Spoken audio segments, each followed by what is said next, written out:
In this video, I'm going to show you the 10 best ideas from the book Rich Dad, Poor Dad. Welcome to the Peak Performance channel, the place where you come to be inspired to create a more prosperous future. In the book Rich Dad, Poor Dad, author Robert Kiyosaki talks about the importance of financial literacy. He argues that most people have a poor dad mindset when it comes to money, and as a result, they never achieve true financial independence. Instead, they rely on their jobs to make ends meet and live paycheck to paycheck. Kiyosaki argues that the key to financial success is to have a rich dad mindset. This means understanding how money works and making it work for you. Rich Dad, Poor Dad has sold over 32 million copies and has been translated into 51 languages. It remains one of the most popular finance books of all time. That's why in this video I'm going to show you the best 10 ideas from the book itself. Best idea number 1. Models for Wealth. Rich Dad, Poor Dad is a book that tells the story of Robert's upbringing in Hawaii. His biological father was poor and taught him about money. Robert's rich dad, who was more like a mentor to him, taught him the complete opposite of what his poor dad told him. One reason some people are rich and others are not is because we learn about money from our parents. We learn what we believe about money and how to handle it from them. We also learn from the people around us. It's important that we become aware of this because sometimes we have poor examples of how to use money, save money or invest money. We may not have any models at all. We need to learn from models and educate ourselves. Best idea number 2.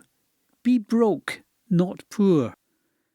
The next important point is a quote that says, "You're broke, not poor, and there's a difference." Poor people are in a state where they feel like they can never afford anything. Broke people are trying to figure out how they can afford something. They're working on it and trying to get creative. Poor people feel like they will never be able to have what they want. Broke people know that they don't have it yet, but they're willing to do whatever it takes to achieve it. Best idea number 3. Financial freedom. According to Robert, we essentially have 2 choices in life. The first is to work really hard, save a portion of our earnings, pay taxes, and then be taxed much more on what we save and withdraw from. The second choice is to invest in our financial IQ, learn how to invest, utilize money, and become wealthy and do it that way. By learning how to invest, we can become wealthy without having to work hard and save. Instead, we can use money to make more money. This will not only help us to achieve financial freedom, but it will also reduce our tax burden. In addition, by becoming financially literate, we can make better decisions about how to use our money. For example, we can learn how to invest in assets that will appreciate over time, instead of simply saving our money in a bank account. Best idea number 4. Financial IQ. Some people think that schools teach you how to work in a job, but they don't teach you how to become rich. You can learn about the economy in college or business school, but those classes might not teach you how to become wealthy. Many times the professors who teach these classes don't even have a lot of money themselves. This is because if they were wealthy, they wouldn't be teaching these classes. So there really is no class that will teach you how to be rich and have a high financial IQ. According to Robert, in order to improve your financial IQ, you need to study 4 things. The first is accounting, being able to read and understand financial statements like income, expenses, and taxes. The second is to invest. To do this, creative thinking is blended with strategy and formulas. The third, understanding markets. It's the science of supply and demand. This means that the price of something is determined by how much of it is available and how much people want it. The fourth one is law, which includes knowing taxes and avoiding lawsuits, because those are also ways to lose money. Understanding a little bit about all of them can help you avoid things that take your money away. Best idea number 5. E.B.S.I. It stands for Employee, Business Owner, Self-Employed or Investor. We can be a mix of all 4 or choose one path and stick with it. Robert says that if you want to be wealthy, you should be in the B or I class. You don't have to be the next Bill Gates. You can invest in things like the stock market or index funds. If you want to be a business owner, you might buy an existing business. To do this, you will need to save up money for a down payment. Robert basically says, look, if you want to get wealthy, you can't be an employee and self-employed yourself and exchange your time for it for the most part.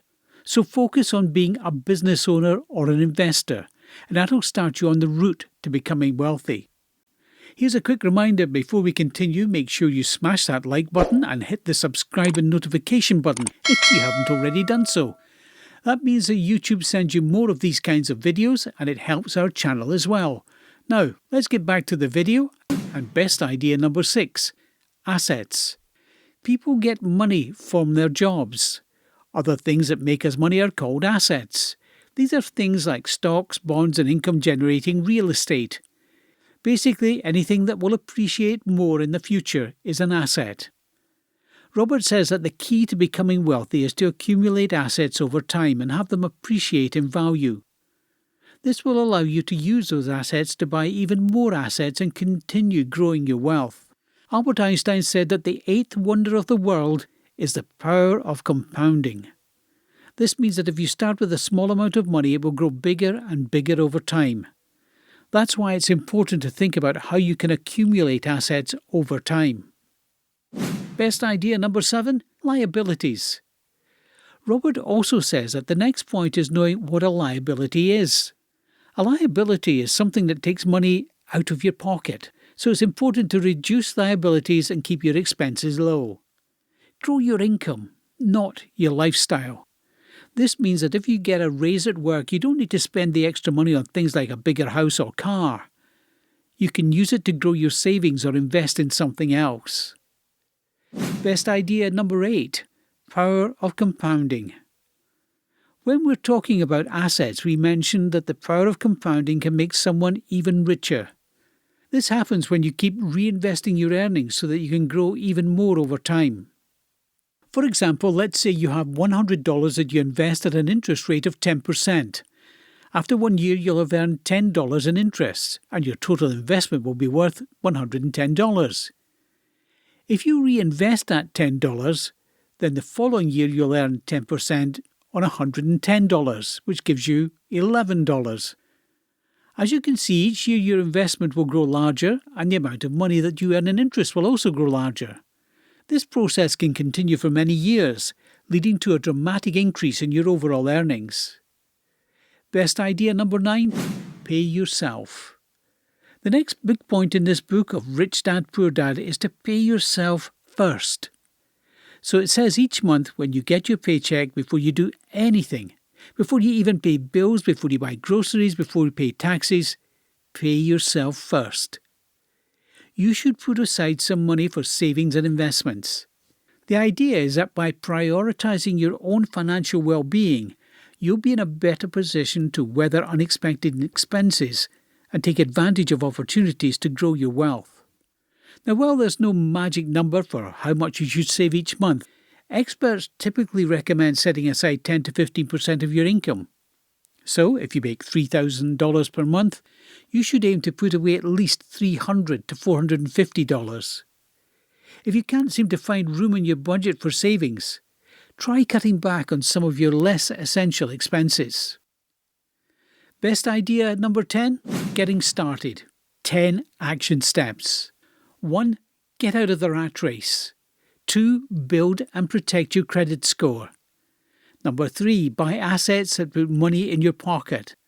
4. Learn about cash flow and risk. Number 5. Invest for the long term. 6. Consider real estate investing. 7. Invest in yourself and your education. 8. Get a financial coach or mentor. Number 9. Start building a team of experts. And finally, number 10. Give back to your community.